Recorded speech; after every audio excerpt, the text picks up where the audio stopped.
Hello everyone, my name is Santosh and I am a student of BSc Chemistry Honours first year. It is a presentation video on the non-aqueous solvents. Solvents. A solvent is a substance that dissolves a solute resulting in a homogeneous mixture called a solution. एक solvent जो है वो ऐसा substance होता है जो कि अपने अंदर solute को dissolve करता है और एक homogeneous mixture बनाता है जिसको solution बोला जाता है. Solvents are typically liquids. Solvents mainly जो है लिक्विड्स ही मिलते हैं, लेकिन ये कभी कभार गैसेज और सॉलिड्स भी हो सकते हैं. Importance of solvents. Solvents play a crucial role in the chemistry by facilitating the chemical reactions, dissolving substances and influencing reaction mechanisms. Chemistry के अंदर सॉल्वेंट्स का रोल काफ़ी ज़्यादा है और बहुत इम्पोर्टेंट है. केमिकल रिएक्शंस के टाइम पर भी, किसी सब्सटेंस को डिज़ोल्व करना है दूसरे सब्सटेंस के अंदर तब भी, और जो मैकेनिज़्म होते हैं रिएक्शंस के उनके टाइम पर भी. Some highlighted points are many chemical reaction require solvents to proceed efficiently. यानी कि बहुत सारी केमिकल रिएक्शंस ऐसी हैं जिनको चलने के लिए, आगे बढ़ने के लिए सॉल्वेंट्स की रिक्वायरमेंट बहुत ज़्यादा होती है. Solvents help in the proper mixing of reactants bye dissolving them and increasing there interaction. Solvents जो हैं वो बहुत हेल्प करते हैं रिएक्टेंट्स का एक प्रॉपर मिक्सिंग के लिए, डिसॉल्व करने के लिए और उनकी जो है आपस में इंटरेक्शन बढ़ाने के लिए. The choice of solvents affects reaction rate by stabilising reactants और इंटरमीडिएट्स. यानी कि अगर हम सॉल्वेंट्स को सही चूज़ करते हैं, सही टाइम पर सही सॉल्वेंट, सही रिएक्शन के लिए सही सॉल्वेंट को चूज़ करते हैं, तो वो रिएक्शन के रेट को भी स्टेबलाइज रखता है और रिएक्टेंट और इंटरमीडिएट्स को भी स्टेबलाइज रखता है. Solvents are used in the separation techniques like distillation, chromatography and recrystallisation to purify compounds. कई तरह के सॉल्वेंट्स का यूज़ जो है वो कुछ सेपरेशन टेक्निक्स के अंदर भी किया जाता है, जैसे कि डिस्टिलेशन के अंदर, क्रोमेटोग्राफी के अंदर, रिक्रिस्टलाइजेशन के अंदर, ताकि कंपाउंड्स को प्योरीफाई किया जा सके.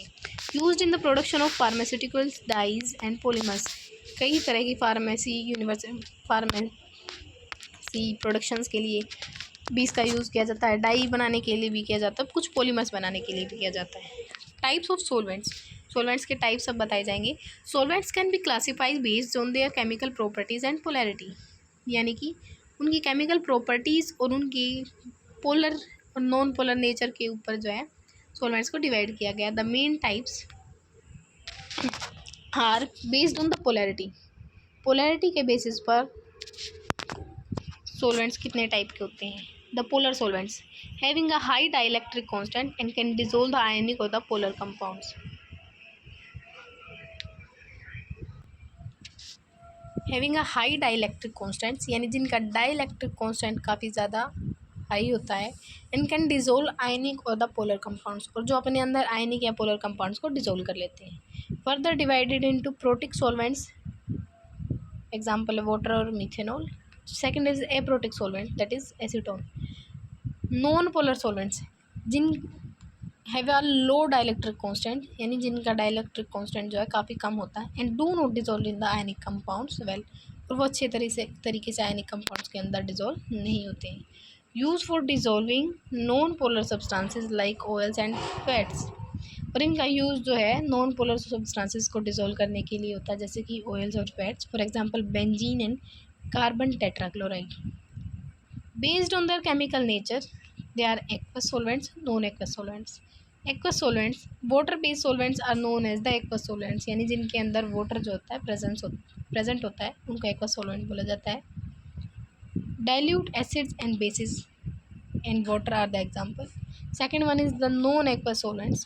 The solvents other than water used when water is unsuitable are generally known as the non-aqueous solvents. यानी कि वो solvents जो वाटर के अलावा होते हैं, जिनके अंदर वाटर प्रेजेंट नहीं होता है क्योंकि वहाँ पर वाटर जो है अनसुटेबल है जनरली, तो उनको नॉन एक्वस सॉल्वेंट्स बोला जाता है. For example liquid ammonia, acetic acid,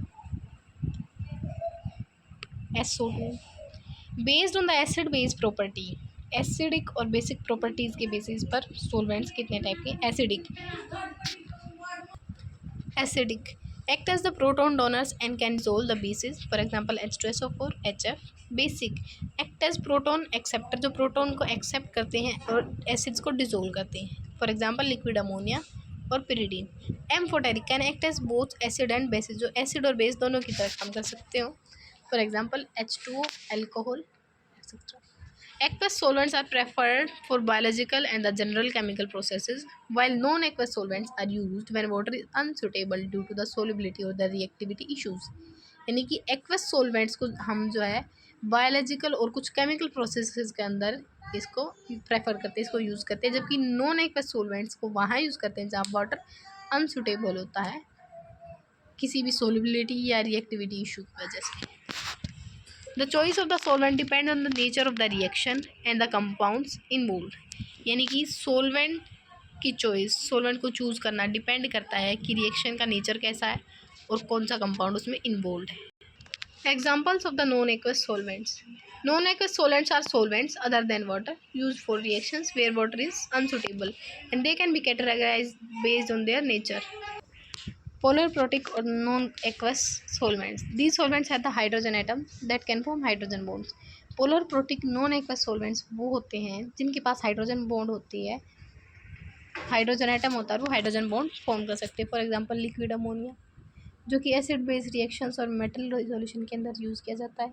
acetic acid common in organic synthesis and esterification reaction, जो ऑर्गेनिक सिंथेसिस और एस्टरिफिक रिएक्शंस के अंदर यूज़ किया जाता है. सल्फ्यूरिक एसिड स्ट्रॉन्ग एसिड है जो कि ऑक्सीडेशन और डिहाइड्रेशन रिएक्शन के अंदर यूज़ किया जाता है. हाइड्रोफ्लोरिक एसिड HF, जो कि ईचिंग ग्लास और मेटल ट्रीटमेंट्स के लिए यूज़ किया जाता है. Polar aprotic non aqueous solvents. The solvents lack hydrogen bonding. इनके पास हाइड्रोजन बॉन्डिंग नहीं होती बट हैव डाइपोल मोमेंट्स, लेकिन डाइपोल मोमेंट्स होता है. Making them good for dissolving ionic compounds, जो कि उनको अच्छे डिजोल्विंग आयनिक कंपाउंड्स बना देता है. For example dimethyl sulfoxide DMSO, used in the organic and the electrochemical reactions, जिनका यूज ऑर्गेनिक और इलेक्ट्रोकेमिकल रिएक्शंस के अंदर यूज़ किया जाता है. Acetonitrile used in the chromatography and organic synthesis, chromatography process के अंदर और ऑर्गेनिक सिंथेसिस के अंदर इसका यूज़ किया जाता है. Sulphur dioxide solvent for the oxidation reaction. Liquid sulphuryl chloride SO2Cl2, जिसका क्लोरीनेशन रिएक्शन के अंदर यूज़ किया जाता है. Non polar non aqueous solvents. These solvent dissolve non polar substances. ये सॉल्वेंट ऐसे हैं जिनके अंदर नॉन पोलर सब्सटेंसेस को डिजोल्व किया जाता है, जैसे कि oil, fat, organic compounds. For example benzene, जो कि एरोमेटिक कंपाउंड सिंथेसिस के अंदर यूज़ किया जाता है. Toluene common in the paint thinners and organic extractions, जिसका यूज़ जो है थिनर्स में और ऑर्गेनिक एक्सट्रैक्शंस में किया जाता है. Carbon tetrachloride. Carbon tetrachloride, previously used in the dry cleaning and the organic synthesis. Diethyl ether, used as a solvent in the Grignard reaction. Grignard reaction के अंदर इसका यूज़ किया जाता है as a solvent. Properties of the non-aqueous solvents. Polarity can be polar, for example ammonia, but can be non-polar also, for example benzene and toluene. Dielectric constant, determine their ability to dissolve the ionic compound. Higher values like DMSO indicates better solubility. Boiling and the melting points vary widely. For example, ammonia boils at -330 degrees Celsius, but benzene at 80 degrees Celsius. Means they can show a variability in the boiling and the melting points. Viscosity, some are highly viscous, कुछ जो है बहुत ज़्यादा viscous होते हैं, जैसे कि glycerol affecting reaction rate, जो कि रिएक्शन की रेट को अफेक्ट करते हैं. Acid base behaviour, it can act as the acids, for example sulfuric acid, but also bases like ammonia. Reactivity, participate in solulysis, redox and the coordination reactions. Stability, some are stable, for example benzene, while some are decomposed very easily, for example sulfur dioxide. Importance of the non-aqueous solvents. Use when water interferes with reactions, वहाँ पर use किए जाते हैं जहाँ पर reaction के साथ water जो है इंटरफेयर करने लग जाता है. For example Grignard reaction in ether. Help dissolve reaction that are insoluble in water, उन रिएक्टेंट्स को डिजोल्व करवाते हैं जो कि वाटर के अंदर इनसोल्यूबल है.